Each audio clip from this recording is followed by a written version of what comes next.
आज आपण आलेलो आहोत उज्जैनमध्ये आणि उज्जैनविषयी काहीतरी थोडंफार खास जे मला माझ्या पातळीप्रमाणे माहिती आहे मी तुम्हाला सांगू इच्छितो.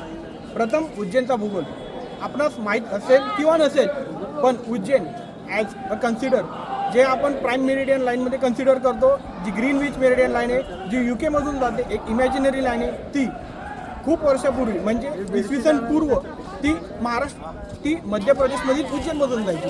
ती एक इमॅजिनरी लाईन आहे आणि त्याचप्रमाणे त्याचा संदर्भ ग्रीकच्या फिलॉसॉफर्सने ओजिन असा गेलेला आहे. ओजिन म्हणजे आजचं उज्जैन, ट्रॉपिक ऑफ कॅन्सर आणि मेरिडियन इथून पास होतात. उज्जैनला as a heart of the India सुद्धा बोललं जातं. दुसरं म्हणजे त्याचं हिस्टॉरिकल बॅकग्राऊंड, उज्जैन एक इंडियाच्या हार्टमध्ये होतं, त्याच्यामुळे खालून म्हणजे खालील राष्ट्रकूट किंवा सातवाहन डायनेस्टी असेल, वरून म्हणजे कोण तर आपले गढवाले असतील किंवा इथून पाल डायनेस्टी बंगालची असेल किंवा राजस्थानची मारवाड डायनेस्टी असेल, यांचा ट्रायपार्टल स्ट्रगल लागायचं फॉर कन्सिडरिंग द उज्जैन. असं म्हणलं जायचं की ज्याने उज्जैन जिंकलं त्याने भारत जिंकलं. त्यामुळे जसं की एक आपण मंदिराचे वैशिष्ट्य पाहू शकतो की जसं आपण नॉर्थमध्ये जातो त्यावेळेस आपल्याला एक नगर स्टाईल ऑफ आर्किटेक्चर भेटतं. नगर स्टाईल ऑफ आर्किटेक्चरमध्ये प्लॅटफॉर्म असतो आणि मंडप असतो.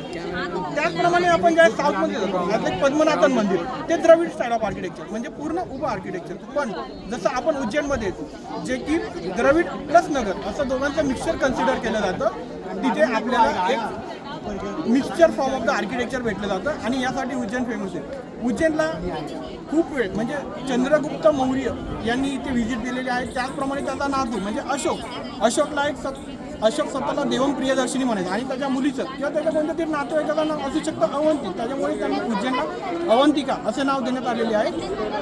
बस. तर त्या अवंतीनुसार रिसेंटली आता जे G20ची मीटिंग झाली पंतप्रधान मोदीजी, त्यांनी ब्राझीलचे राष्ट्रपती आहेत त्यांच्या पत्नीला उज्जैनचं खास परफ्यूम दिलं. म्हणजे याच्यातून असंही संदर्भ सांगितला जाऊ शकतो की उज्जैनला परफ्यूम इंडस्ट्रीचा हब मानलं जाऊ शकतो. बस, धन्यवाद. तेवढंच माझ्याकडून सांगायचं होतं. ऐकल्याबद्दल मनपूर्वक thank you Chetan sir. Thank you. Thank you camera.